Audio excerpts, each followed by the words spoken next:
श्रीमद्रामचन्द्राय नमः। श्रीरामभद्राय नमः। श्री सीतारामाय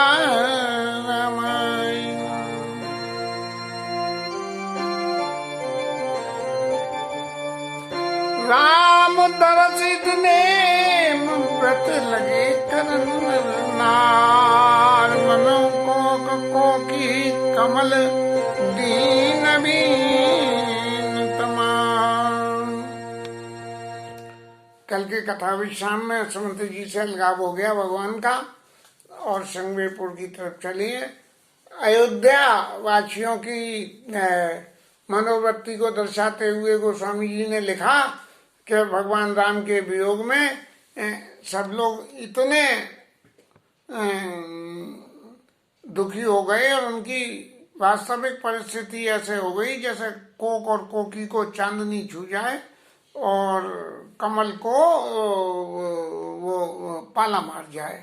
ऐसी स्थिति जो है उनकी हो गई और भगवान राम के दर्शन होंगे इस बात से निश्चय विश्वास करके और तरह तरह के जैसी जिसकी श्रद्धा थी नियम साधन और व्रत लोग वहाँ करने लगे। ये कल तक की कथा रही। अब संगमेरपुर की कथा को आज वर्णन करने का मौका लगाए और ठाकुर जी कैसे कैसे सुनेंगे ये तो पता नहीं है। सीता सहित सचिव दो भाई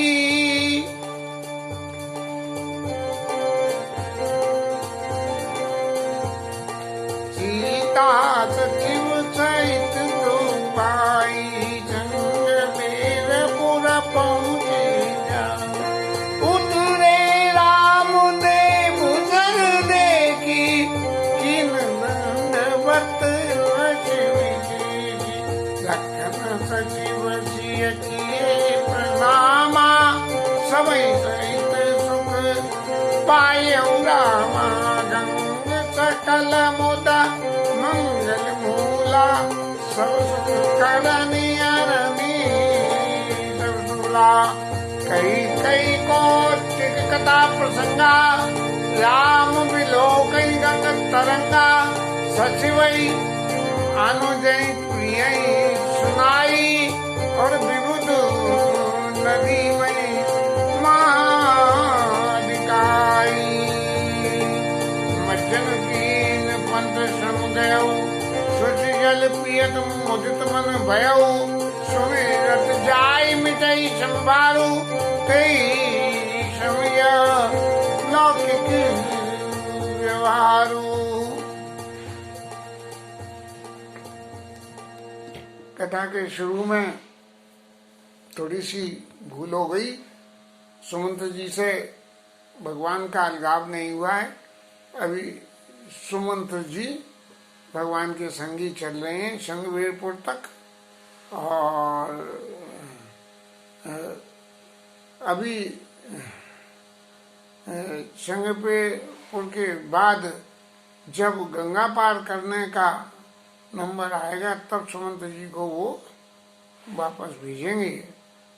तब तक जो है सुमंत जी भगवान के संगी हैं और सीता सचिव सहित दो भाई संगमेरपुर पहुंच गए और संगमेरपुर में गंगा जी की धारा है। मैंने तो कभी दर्शन नहीं किए हैं और उतरे रामदेव सर देखी रथ से उतरे और उतर के गंगा जी के दर्शन करे और विशेष हर्ष के साथ में गंगा जी को प्रणाम किया है उन्होंने और सीता जी और लक्ष्मण जी ने भी प्रणाम किया है और सब लोगों ने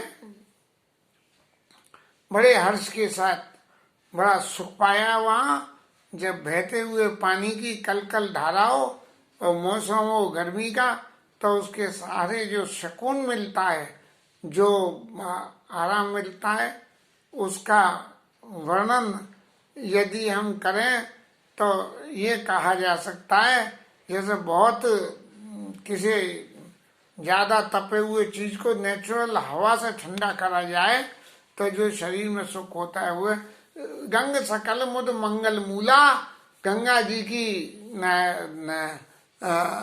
गंगा जी सब तरह के मंगलों की खान है, मूल है, जड़ है, और सब सुख करनी हरनी सब शूला, सब तरह के सुखों को देने वाली और सब तरह की पीड़ाओं को हरने वाली है। कई कई कोटि कथा प्रसंगा, राम विलोकई गंग तरंगा।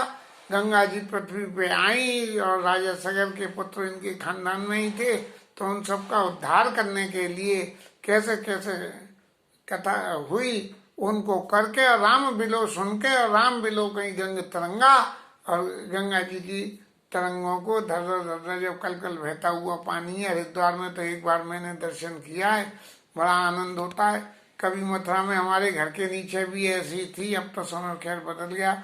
और सचिव अनुजई प्रिय सुनाई, विबुध नदी मई माँ अधिकाई। और फिर मंत्री महाराज को और अपने भाई को और सीता जी को देव नदी गंगा जी का नाम देव नदी है, क्योंकि भगवान शंकर के चरणों से निकली है, देवताओं के चरणों से निकली है, इसलिए इसका नाम देव नदी है। देव नदी महिमा दिखाई के इनकी क्या क्या दिखाए कि गंगा जी में स्मरण मात्र, गंगा जी का स्मरण मात्र करने से पाप नाश होते हैं, स्नान करने से इतने होते हैं, दान करने से गंगा जी पे इतने पाप नाश होते हैं। यदि गंगा जी के गा शब्द को भी हम याद कर लें तो कुछ न कुछ हमारे खोटे काम, खोटी मुकद्दर की बातें, खोटे ग्रहों का प्रभाव कुछ न कुछ क्षीणी हो जाता है। सुमरत जाई और मज्जन कीन पंथ सम गयऊ, भगवान राम ने आके और वहाँ मज्जन किया। मज्जन माने हाथ पैर धोना, कुल्ला करना और मुंह धोना, ये तीन काम जो है वो मज्जन कीन पंथ सम गयऊ। और सुश जल पियत मुदित मन भयऊ, गंगा का गंगा जल पिया, पीते ही मन बड़ा खुश हो गया। और गोस्वामी जी फिर लिखते हैं कि सुमित जाई मिटई सम वारू, तेई सम यह लौकिक व्यवहारू। भगवान राम को थकान सी होने लगी। अब कोई तो ये कह देगा कि भैया एक तरफ भगवान शब्द जोड़ रहे हो और दूसरी तरफ थकान कह रहे, भगवान को काय बात की थकान। लेकिन भगवान को भी थकान होती है, ये बात निश्चित है। क्यों कि कर्म कोई भी व्यक्ति करेगा, चाहे देवता करे, चाहे ईश्वर करे, चाहे भगवान खुद करे, कर्म करने में कुछ न कुछ ऊर्जा का क्षय होता है और उसके क्षय होने से इस शरीर को थकान आती है। यदि आपके पास में भौतिक शरीर नहीं है तो कोई बात नहीं, यदि भौतिक शरीर है तो ये तेईसम यह लौकिक व्यवहारू, यदि भौतिक शरीर है तो ये जगत का व्यवहार है कि काम करोगे तो आपको थकान आएगी आएगी। शुद्ध सच्चिदामन कंदमय और कंदबानु कुल के, चरित करत नर अनुहरत संसति सागर से।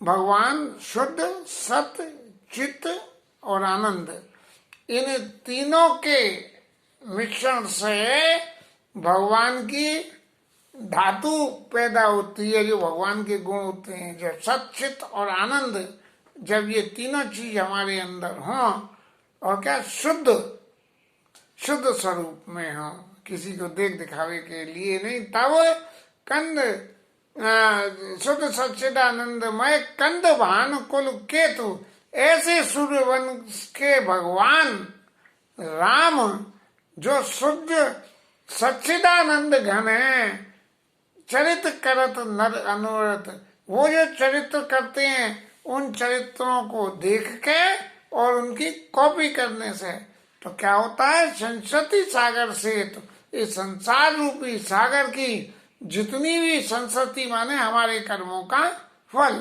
हमारा कर्म प्रारब्ध, वो जो है अनुरत संसति सागर से, तो ये हमारी संसति को जो है खत्म करते हैं। चरित्र करते संसद सागर से, ये संसार रूपी समुद्र की जितनी भी बातें हैं ये खत्म हो जाती हैं। अब भगवान राम तो वहाँ पहुँच गए, लेकिन तभी वहाँ संगवेपुर के राजा महाराजा जो के घू निषाद के नाम से हैं, और वो भले ही कोल भील हैं, लेकिन भगवान के परम भक्त हैं और भगवान को अच्छी तरह से जानते हैं। जीवन में किसी भी व्यक्ति को मानना और उस व्यक्ति को जानना, ये दोनों बातें सुनने में तो एक सी लगती हैं, लेकिन मानना हमारे जीवन में तभी सफल होता है जब हम जानते हैं, और जानना तभी सफल होता है जब हम मानते हैं। ये एक दूसरे के पूरक हैं। क्योंकि हम बहुत जानते हैं तो बहुत से ऐसे व्यक्ति हैं जो हमें नहीं जानते हैं। हम उन्हें बहुत मानते हैं, वो हमें जानते ही नहीं, तो हम काहे के हम मानते हैं, तो हम मानते हैं। दुनिया प्रधानमंत्री को जानती है, प्रधानमंत्री सबको जानते हैं क्या? नेताओं को सबको जानते हैं क्या? लेकिन नेताओं को सब जानते हैं। तो जानना और मानना ये दो बातें ऐसी होती हैं, जब ये दोनों संग संग होती हैं तब द्विपक्षी बातें होती हैं, तब एक दूसरे। तो यह सो देखो निषाद जब पाई, मुझे तो लिए प्रिय बंधु बुलाई, अपने बंधु भाइयों को बुलाया कि आज तो भगवान राम उनको जानते भी हैं मानते भी हैं, इसलिए सब लोगों को बुलाया कि आज तो भगवान अयोध्यापति राजा रामचंद्र जी, राजा दशरथ के सुपुत्र राम जी पधार रहे हैं, इसलिए सब लोग हमारे पास आओ। और सब लोग अपने खूब कंद मूल फले भरे भरे भारा और चले वो मिलन ये हर्ष पारा। बड़े हर्ष के साथ में कंद मूल और फल लेके, भाई गांव जंगलों में तो यही होते हैं, और क्योंकि भोजन का शायद कोई शहर की वजह से हलवाइयों की दुकान तो है नहीं जो खरीद के ले आवे, तो वहाँ के जो वनस्पति से जो भी उत्पाद मिलते हैं, सामान मिलता है, उन सबको भेंट के लिए लेके और चल दिए। कर दंडवत भेंट दर आगे और प्रभु बिलोकत अति अनुरागे।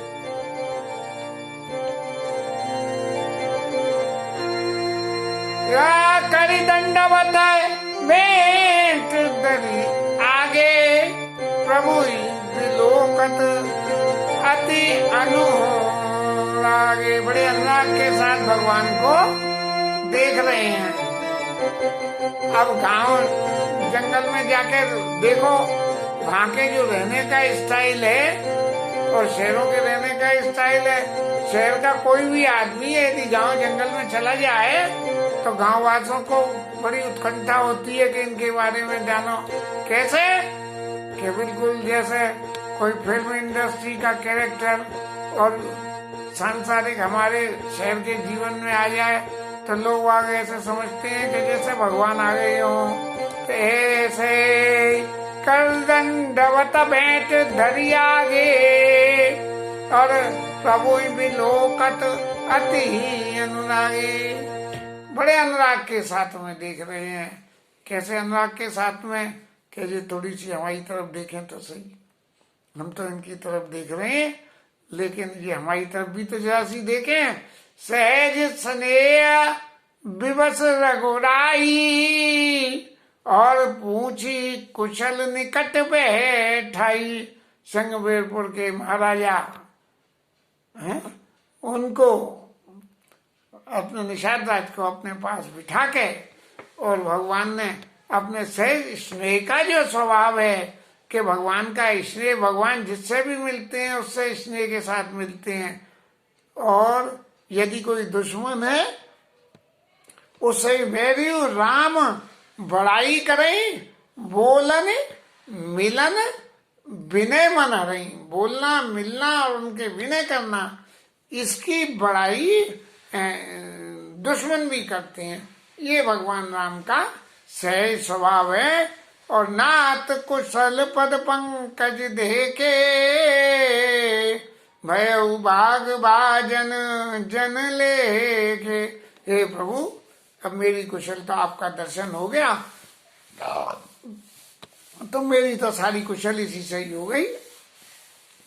और नाथ देव धरनी धन धाम तुम्हारा, ये यहाँ जो कुछ है वो सब आपका ही है। और मैं जन नीच सहित परिवारा, मैं तो बिरादरी से ही नीच हूँ, इन सब चीजों पर मेरा कोई हक ही नहीं है, सब आपका ही है। आपके राज्य शासन का एक स्वराज्य होने के नाते जंगल का मैं उसकी केयर टेकिंग कर रहा हूँ। कहू सत्य सब सखा सुजाना कृपा करिय पुर धारिय पाऊ, थापिय जन सब लोग से आऊ। अब महाराज जब आप यहाँ तक आए हो हमारे गांव में, तो हमारे गांव के अंदर तक चलो और हमारे गांव के जितने भी लोग हैं सब लोग उनको अपने भाग्य की बड़ाई करने लायक उनको मौका दो। और भगवान बोले कि भैया तुम जो कह रहे हो ये तो सभी बातें सही है, ये सब कुछ सही है। कहे उस सत्य सब सखा सुजाना, और मोहि दीन पितु आयशवाना। मुझे तो मैं जब यहाँ आया हूँ तो अपनी पिताजी की आज्ञा से आया हूँ, और उन्होंने जो आज्ञा दी है उस आज्ञा के हिस्से में ये नहीं आता है कि मैं कहीं गांव में जाके बरस चारि 10 विपिन बसा, मुनि व्रत वेश आहार, और ग्राम बास नहीं उचित सुनी, गुआई भयो दुखबार। निशाचराज को बड़ा दुख हुआ ये सुनकर कि 14 साल इनको वन में रहना है। पिताजी ने ये आज्ञा दी है, मुनियों का व्रत और वेश और आहार, ये तीनों चीजें मुनियों के साथ। जब हम मुनि व्रत और वेश और मुनि आहार लेंगे तो निश्चय ही हम अपने जीवन में सन्यासी जीवन की तरह से हो जाएंगे। यदि सन्यासी जीवन में तो रहे हम, जीवन सन्यासी का व्रत ले लें, मैंने कैसे कि भाई रोज इतना भजन करना ये करना है, और वेश रायसी कर लें और आहार रायसी करें, तो वो जो हमारा सन्यास व्रत है वो टिकेगा, इस बात में संदेह होता है। और ऐसे ही हम रायसी वो ऐसे ही हम रायसी तो वेश रखें, नहीं गलत। ऐसे ही जीवन में रहें तो गृहस्थी में, और विचार सन्यासियों के रखें, इसमें भी संदेह पैदा हो जाता है। और सन्यासियों का सा भोजन करें घर में रह के भी, लेकिन और जब हम रहें ऐसी परिस्थिति में तो इसमें भी संदेह पैदा हो जाता है, क्योंकि विपरीत अवस्था जब जीवन में आती है, माने विपरीत अवस्था जब जीवन में आती है तब उस विपरीत अवस्था में इस तरह से जो संग दोष वाली बातें होती हैं वो लागू हो जाती हैं, और उनके लागू होने से आदमी अपने पथ से छिन्न भिन्न हो जाता है। और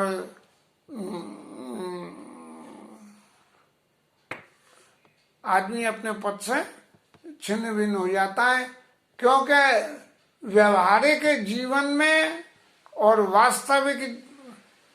व्यवहारिक जीवन और वास्तविक जीवन ये तभी सफल होते हैं जब व्यवहारिक और वास्तविक जीवन की आपस में ट्यूनिंग करी जाए, और ट्यूनिंग करके उसको स्थावर करने के लिए इंतजाम करे जाएं।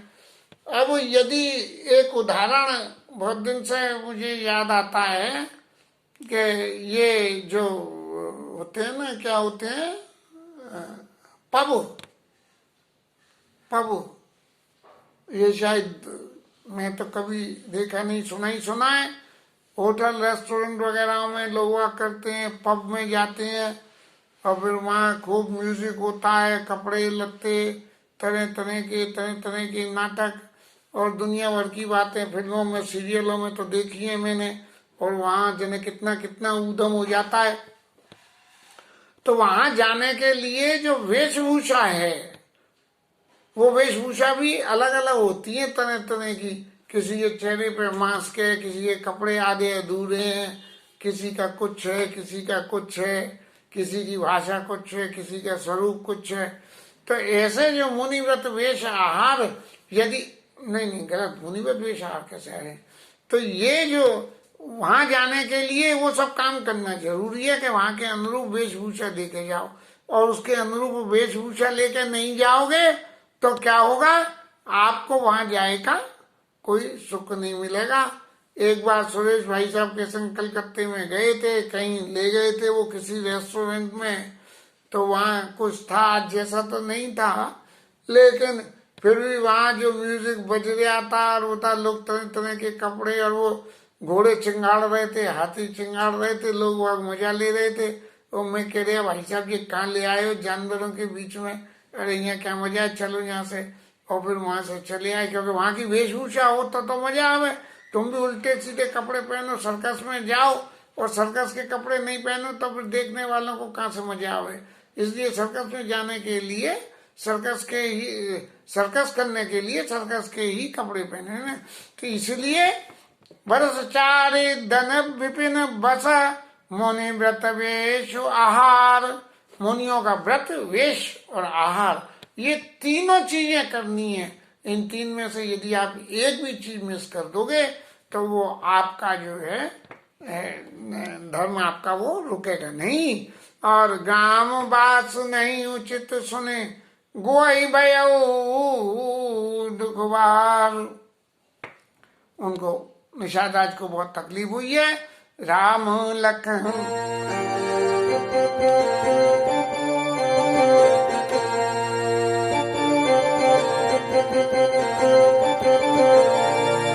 राम लखन सियरु मुनियारी काई प्रेम गाम नर नारी। ते तुम मातु कहू सकी कैसे जिन पटे बन लो बालक ऐसे। संग पेड़पुर के निवासी देख के कह रहे हैं कि हे भगवान, ये माता पिता कैसे हैं कि जिन्होंने ऐसे कोमल बच्चों को यहाँ वन में भेज दिया है। और एक उनमें से ज्यादा ही चतुर था, वो कह रहा है कि बड़ा अच्छा करा जिसने के विधाता ने हमें नेत्रों का तो फल दे दिया। किसी का कुछ भी हो लेकिन हमें तो हमारे नेत्रों का फल मिल ही गया है। तब इसे तब निषाद पति उड़नु माना तरसिन छुपा मनोहर जाना। फिर निषाद राज ने सोची कि भाई इन्हें कहाँ रखे, तो सिंसुपा नदी के किनारे को समझ के कि ये बहुत अच्छा है। और ले रघुनाथ ही ठाव दिखावा कहे राम सब भांति ही सुहावा। रामचंद्र जी ने अप्रूव कर दिया कि सब तरह से सुंदर जगह और यहाँ हम रह सकते हैं। पूर्जन करी ज्वार गाए, गांव के लोग सब ठाकुर जी को राम जी को प्रणाम करके और अपने घर चले गए। और रघुवर संध्या करन सिधाए, और भगवान संध्या करने के लिए चले गए। अब तो संध्या का फैशन ही लगभग खत्म सा ही हो गया। शाम के समय लोग हाथ पैर धोकर 2-5 मिनट के लिए जैसा जिसका समय होता था भगवत नाम का स्मरण किसी भी रूप में और किसी भी तरह से करते थे। घोष हमारे साथ हरी दसाई कुछ किस लय मैं मृदुल सुहाई। निषाद राय ने सोने के लिए आसन बना दिया। कैसे बनाया कि साथरी माने ये जो पेड़ पौधों के जो अवशेष हो जाते हैं, लकड़ियां बायरा काट दिया तो बायरे की करम, और वो काट लिया क्योंकि धरती तो कड़ी है और लकड़ी नरम है तो वो करा। फिर उसके ऊपर में कोई फूस बिछा दी और फिर उसके ऊपर में कुछ नरम पत्ते कुछ किस लय में मृदुल सुहाई। नरम पत्ते डालियों में से हटा के खाली पत्ते बिछा दिए। पत्ते बिछाने से, पत्ते भी कौन से पत्ते, कई तरह के होते हैं। बरगद का पत्ता कड़ा होता है, पीपल का कड़ा होता है, अशोक का पत्ता नरम होता है, और उसका पत्ता क्या नाम है, ये हार सिंगार का पत्ता, और ये गोल वाले कदम के फूलों का पत्ता, ये अमलतास का पत्ता, ये पत्ते नरम होते हैं। तो डंडी में से काट के कुछ किस लय में मृदुल सुहाई। इससे जो उनके सोने के लिए उनके पलंग बना दिए गए और सुच फल मूल मधुर मृदुवानी दोनों भरे भरे राखे पानी के दोनों में भर के, क्योंकि मुनिव्रत वेश आहार करना है इसलिए दोनों में भर के रखा गया। ये नहीं कि किसी धातु के बर्तन में या किसी डलिया में रख दियो, ऐसे जो है वहां रख दिया गया। और तब सीय सुमंत्र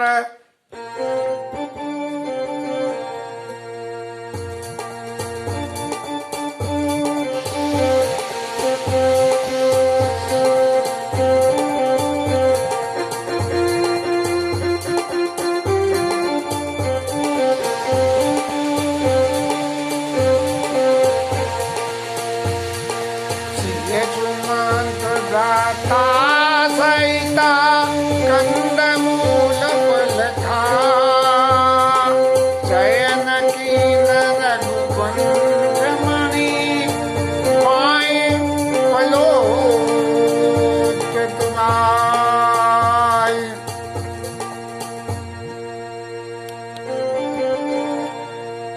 भगवान राम ने सीता जी, सुमंत्र जी और लक्ष्मण जी के साथ में उन फलों को खाया और फलों के खाने के बाद में शयन विश्राम किया है और लक्ष्मण जी उनके चरणों दबा रहे हैं।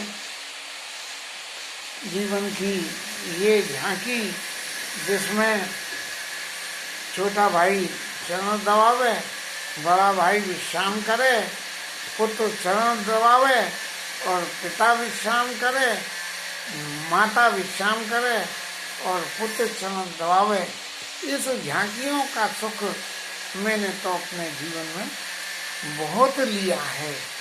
खुद अपने हाथ से भी बड़ों की सेवा करिए और इस झांकी का भी सुख कराए। बल्कि कभी कभी तो ऐसी होती थी कि भाई पूरे घर परिवार में मैं ही एक ऐसा रह गया जो चाहे मुझे बुला लेता है, नहीं लाजा भाई जरा थोड़ा सा नहीं कर दे, देख तेरे हाथ में तो बहुत दम है। लेकिन ऐसा करने से जो जीवन में आशीर्वाद मिलता, उस आशीर्वाद को आज मेरे जीवन में फलीभूत होके मुझे निश्चित रूप से बराबर यही लगता है जो बाबूजी कहते थे कि सेवा करोगे तो मेवा मिलेगी। अरे मैंने कही ये क्या मेवा मिलेगी, क्या बात की मेवा मिलेगी भाई, लेकिन मुझे मेवा मिली और ऐसी मेवा मिली कि मेवा ज्यादा खा लो तो बदहजमी हो जाती है, लेकिन जो मेवा ऐसी है कि इसे चाहे जितनी खा लेना ये कभी बदहजमी नहीं करेगी, कोई अवगुण नहीं करेगी। ये आशीर्वाद की मेवा बहुत ही अच्छी होती है और इस मेवा से ही ये मेरा सारा जीवन अब तक चल रहा है। यदि कोई ये कहे कि भैया तुम्हारे पास क्या है क्या नहीं है, लेकिन मैं तो एक ही बात कह सकता हूँ कि मेरे पास और कुछ हो या नहीं हो, लेकिन बड़े लोगों का आशीर्वाद है और उसी की वजह से जीवन में शुद्धता, सबके संग में व्यवहार बनाने की कुशलता और सबसे बड़ी बात कि विपरीत अवस्था में भी जीवन को साम्य बना के रखना है और उसमें से बाहर आने के लिए सतत प्रयत्न करना और फिर सफलता पाना, ये जीवन में आसान हो गया है। और मैं बड़े लोगों के इस आशीर्वाद से हमेशा अपने आप को धन्य मानता हूँ। इसके साथ कथा विश्राम और हरिनाम कीर्तन।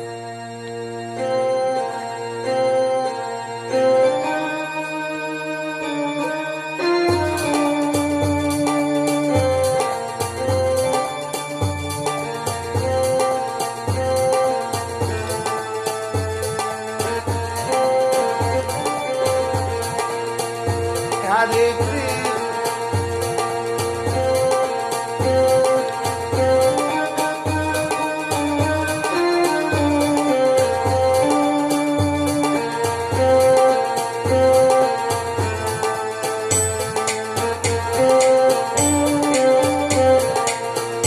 Hare Krishna,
भगवान की जय, पवन सुत हनुमान की जय, उमापति महादेव की जय, श्री धरण की जय।